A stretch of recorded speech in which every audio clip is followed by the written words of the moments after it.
Lugar de recreo y pasatiempos, espacio de cacerías y fiestas, refugio de oración y reposo. De los reales sitios madrileños, el Palacio de El Pardo fue el favorito de los reyes por estar a 1 hora de caballo del antiguo Alcázar, hoy Palacio Real de Madrid.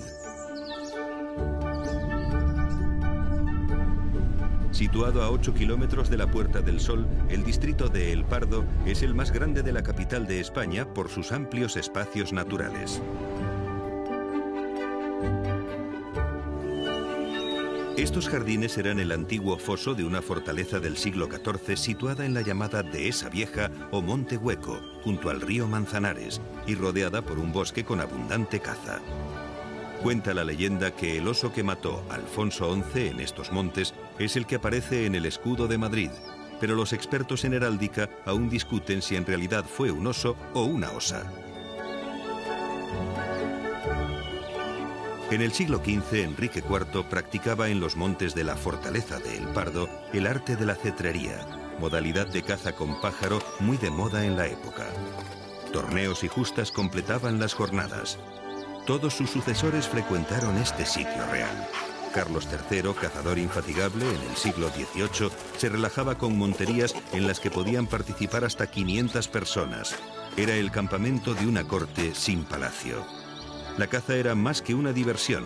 Según un antiguo ballestero real, es el mejor maestro para enseñar el arte militar. Los bosques son las escuelas.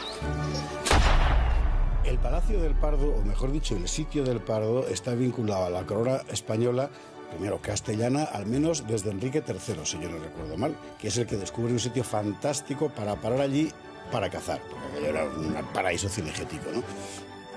Y desde entonces uno detrás de otro. Es interesante. Enrique III, después Enrique IV. Felipe II es en realidad quien se enamora del sitio del Pardo. Lo quiere convertir un poco en una especie de pequeño Escorial. Es interesante ver la disposición que tiene incluso, ¿no? Es evidentemente el estilo, por otra parte, de la época. Ese estilo renacentista español, que es tan majestuoso como severo. Pero es que después un montón de reyes van a estar enamorados del sitio del Pardo. Carlos V en el siglo XVI remodeló la antigua fortaleza medieval, convirtiéndola en un palacio renacentista. Luis de Vega, maestro mayor de obras, se encargó del proyecto. Con la creación de la Junta de Obras y Bosques, todos los reales sitios de España quedaron agrupados bajo la dirección del arquitecto real. Las edificaciones y los espacios naturales gozarán por primera vez de la protección de la corona.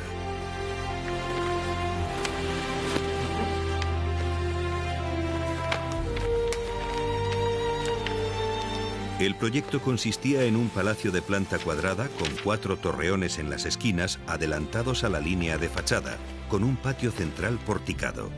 En los frentes norte y sur, los corredores se abrían a modo de miradores. El foso, profundo y perimetral, no tenía agua, servía para dar luz a la planta sótano, y 2 puentes daban acceso al palacio.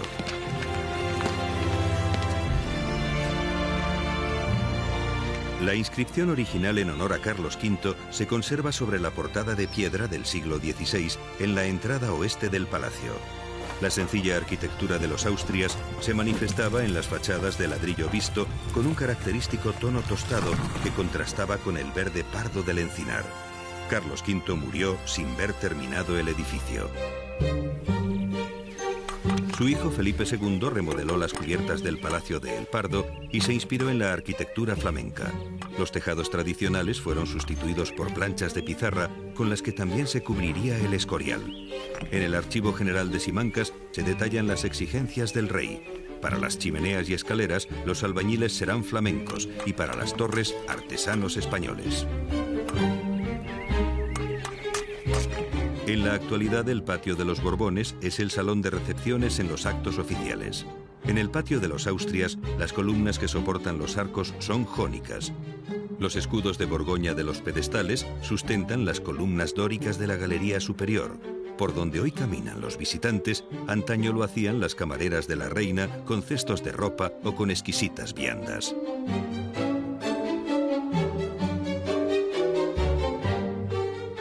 La Nevada en el Salón Goya es uno de los tapices realizados sobre los cartones del pintor aragonés.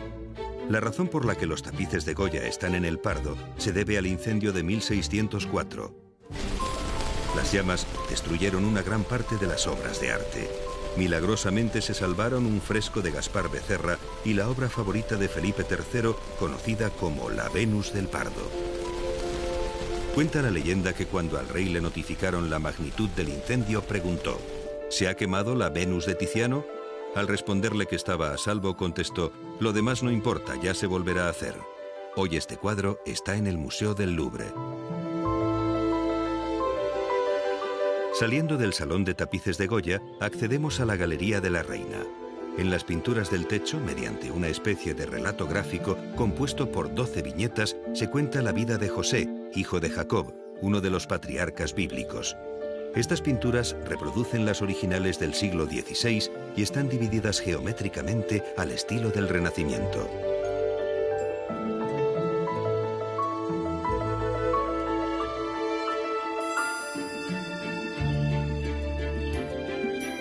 En el siglo XVII, Felipe III y su esposa usaban esta sala para recibir a la nobleza y celebrar fiestas.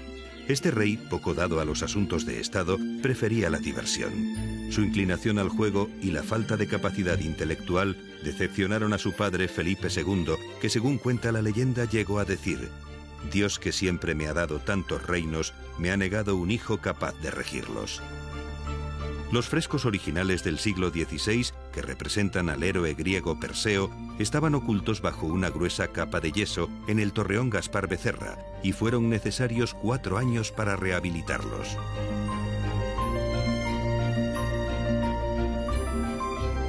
El Palacio de El Pardo recuperó su esplendor en el siglo XIX con Alfonso XII. Estuvo allí después de su primera boda. Su segunda esposa pasó unos días antes de casarse y el rey murió en este palacio. Cuentan que Alfonso XII y el duque de Sexto se perdieron al regresar de una de sus andanzas nocturnas y preguntaron a un desconocido que les indicó el camino. Al despedirse, el duque agradecido le dijo: «Duque de Sexto a su disposición en el Palacio de Alcañices», y el rey hizo lo propio. Alfonso XII en el Palacio Real, a lo que el paseante, sin reconocerlos, respondió: «Pío IX en el Vaticano para lo que gusten». Una amplia cúpula corona la nave central de esta iglesia dieciochesca, construida como edificio independiente por Carlos III. 2 siglos después, aquí contrajeron matrimonio el duque de Cádiz, al que algunos veían como sucesor de Franco, y la nieta de este, Carmen Martínez Bordiú. El padre de Alfonso de Borbón, con el intento de anular su renuncia al trono, pudo cambiar la historia de España. Indudablemente, si Franco hubiera nombrado sucesor a Alfonso de Borbón, hubiera cambiado la historia de España. Eso es evidente. Sin embargo, probablemente, pasara lo que hubiera pasado, hoy España seguiría siendo una democracia perfectamente integrada en la Unión Europea, porque eso era la dirección de los tiempos e ir en contra de eso era prácticamente imposible. El Palacio del Pardo ha sido un escenario muy importante en la vida de la dinastía de los Borbones en España. En él murió Alfonso XII de tuberculosis y allí se pactó la continuidad de la restauración gracias al llamado Pacto del Pardo entre Cánovas y Sagasta. En él tuvieron lugar varias de las crisis matrimoniales entre Isabel II y el rey Francisco de Asís.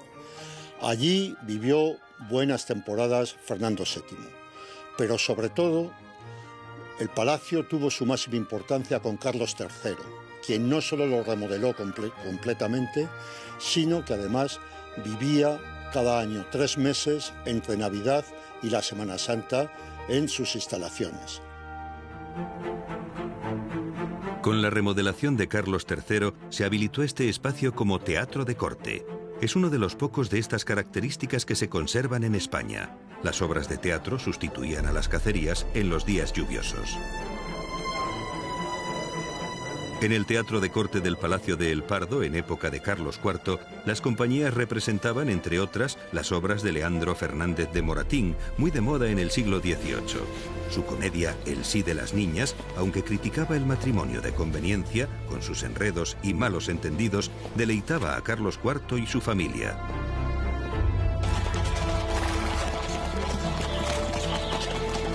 Desde la antigüedad, los reyes se han rodeado de fieles servidores para garantizar su protección.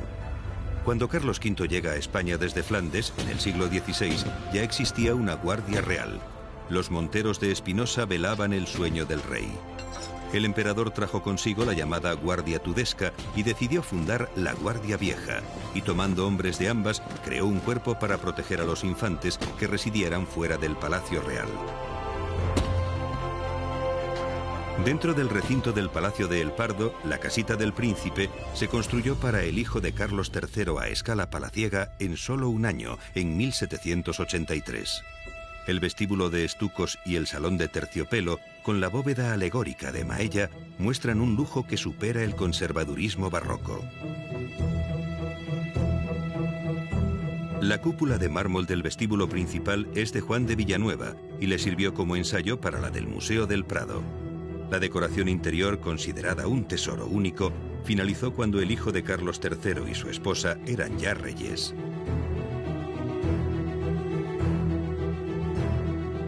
El Palacio de El Pardo es museo abierto al público desde hace más de 40 años y desde 1983, residencia oficial de jefes de Estado extranjeros que tuvo como primeros inquilinos a los reyes de Suecia. En este real sitio se han alojado más de 200 personalidades de todo el mundo. Para ello se han acondicionado varias salas con el fin de facilitar el bienestar de los ilustres visitantes que tienen a su disposición la comodidad de un palacio en un entorno privilegiado.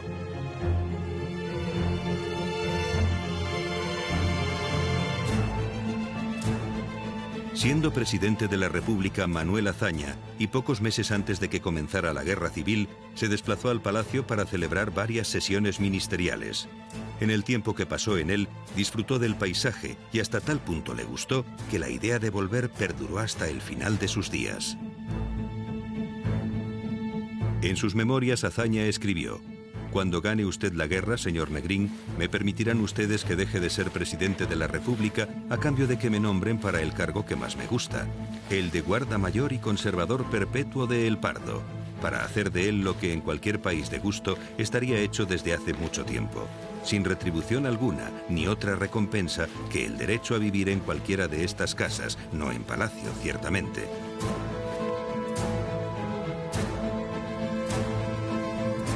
El sueño de Azaña nunca se cumplió.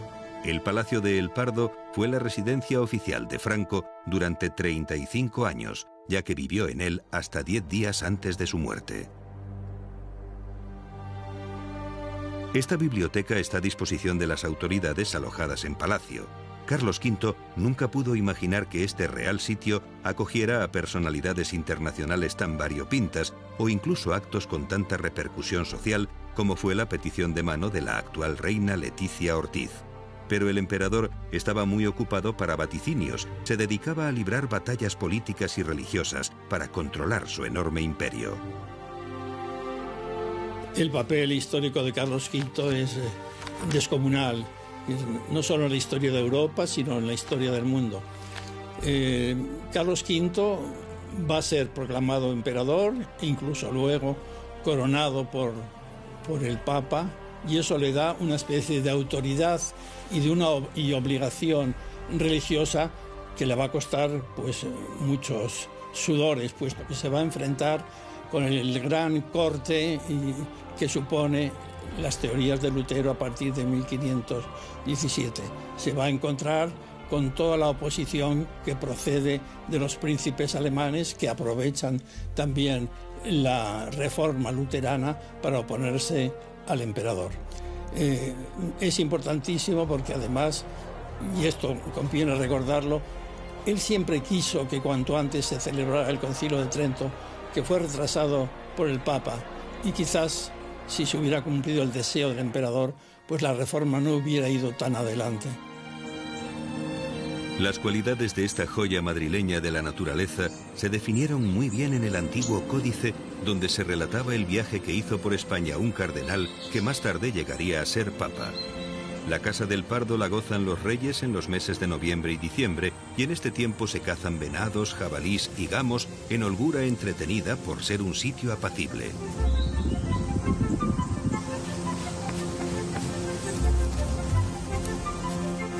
El Monte de El Pardo es el encinar mejor conservado de la provincia de Madrid. En un sector de sus aproximadamente 15.000 hectáreas se permiten realizar rutas de senderismo y observar la biodiversidad de este bosque desde los miradores que informan sobre la fauna y la flora. Este monte protegido, 45 veces más grande que el Central Park de Nueva York, es un oasis suburbano salvaje.